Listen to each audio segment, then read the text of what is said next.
Hello বন্ধুরা, কেমন আছো সবাই? আশা করি ভালো আছো। তামসিক রান্না ইউটিউব চ্যানেলে সবাইকে স্বাগত জানিয়ে আজকে রেসিপি শুরু করছি। আজকে আমার মা বানাবে নারকেলের পুর দিয়ে বাটি সাপটা। তো পুরো ভিডিওটা দেখার অনুরোধ রইল। আশা করি তোমাদের খুবই ভালো লাগবে। তো দেখো, এখানে একটা নারকেল ফাটিয়ে নিয়েছি। নারকেলটাকে কুড়ে এইভাবে পুরানো হয়ে গেছে। এখন কড়াই মা পুর বানিয়ে নিচ্ছে। কড়াই একটু সামান্য হালকা ভেজে নিয়ে তাতে দিয়ে দিচ্ছে গুড়। এটা হচ্ছে আখের গুড়। দেখো, গুড়টাকে দিয়ে নারকেলের সঙ্গে এইভাবে মিশিয়ে নিতে হবে, আর নারকেলটাও খুব ভালোভাবে ভেজে নিতে হবে। এইভাবে বারবার নেড়ে চেড়ে মা নারকেলের পুর বানিয়ে নিচ্ছে। বাটি সাপটা পিঠেটা খেতে আমার খুবই ভালো লাগে। তা আমি গিয়েছিলাম, মা আমার জন্য বাটি সাপটা বানাচ্ছে। এখানে ময়দা নিয়ে নিয়েছে, পরিমাণ মতো লবণ দিয়ে দিয়েছে, আর জল, ঠান্ডা জল দিয়ে ব্যাটারটা তৈরি করে নিয়েছে। এরকম একটা থকথকে ব্যাটার তৈরি করে নিয়েছে। খুব বেশি পাতলাও নয়, আবার খুব বেশি পুরোও নয়, এরকম করে বানিয়ে নিয়েছে। এদিকে দেখো, নারকেলের পুরটাও বানানো হয়ে গেছে। এবারে নামিয়ে নেবে মা।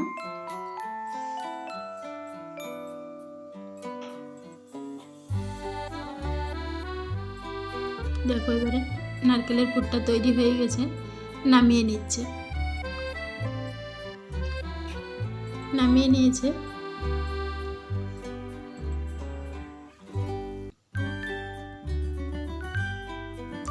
এইদিকে তাওয়াটা বসিয়ে গরম করে একটু তেল ব্রাশ করে নিয়ে ব্যাটার দিয়ে দিয়েছে এক ডাবু। দিয়ে এইরকম একটা তালপাতায় করে, তালপাতা ছোট করে কেটে নিয়ে এসেছে, ওইটাই করে মিলে দিচ্ছে। এইভাবে গোল করে মিলে দিয়েছে। এবারে একটু ঢাকা দিয়ে দিবে। খুব বেশিক্ষণ নয়, একটু ঢাকা দিয়ে খুলে দিবে। তো দেখো, উপরটা এইভাবে শুকিয়ে গেছে, দেখে মনে হবে হয়ে গেছে। এখন নারকেলের পুরটা দিয়ে দিচ্ছে।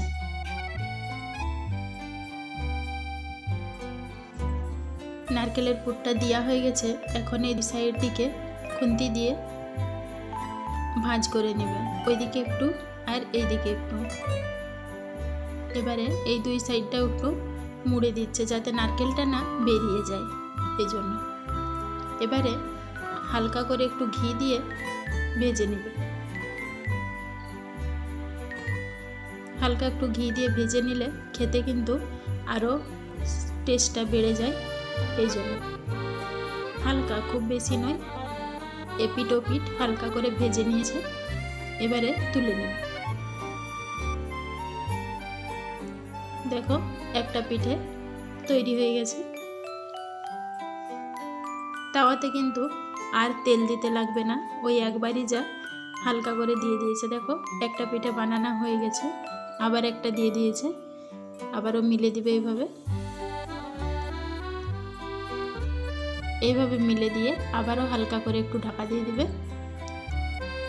ঢাকা দিয়ে আবার খুলে দিয়েছে।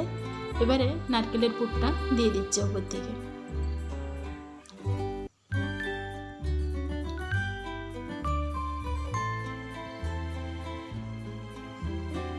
আবারও একইভাবে দুই সাইডটা মুড়ে আর এই দুই সাইডটাও ভাঁজ করে নেবে।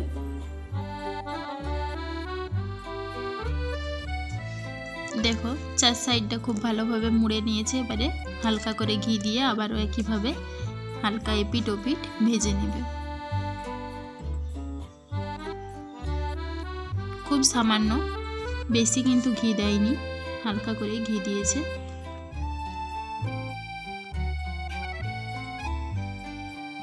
দুই পিঠটা এভাবে হালকা করে ভেজে নিয়ে তুলে নেবে।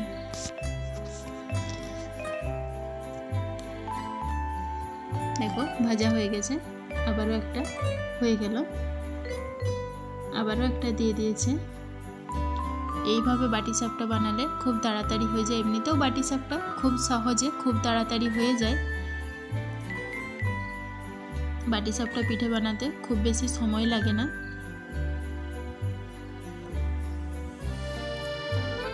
তো দেখো আবারও একটা রেডি হয়ে গেছে, এটাও এপিট ওপিট ভেজে নিয়ে তুলে নেবে। ভাজা হয়ে গেছে, দেখো তুলে নিচ্ছে।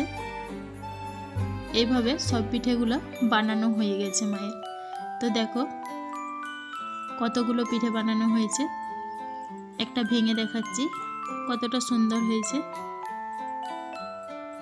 দেখো নারকেলের পুরটা এত সুন্দর দেখতে হয়েছে গুড় দিয়ে বানানোর জন্য, দেখলেই খেতে ইচ্ছে করবে। তাহলে বন্ধুরা আজকের ভিডিও এখানেই শেষ করলাম। এতক্ষণ দেখছিলে তামসিক রান্না ইউটিউব চ্যানেল। তাহলে আজকে আমার মায়ের হাতের বাটিসাপটা পিঠে তোমাদের কেমন লাগলো? যদি ভালো লেগে থাকে লাইক কমেন্ট শেয়ার করে দিও। এইরকম আরও ভিডিও পেতে চ্যানেলটাকে সাবস্ক্রাইব করে দিও। দেখা হবে আবার একটা ভিডিও। ততক্ষণ সকলে ভালো থেকো, সুস্থ থেকো।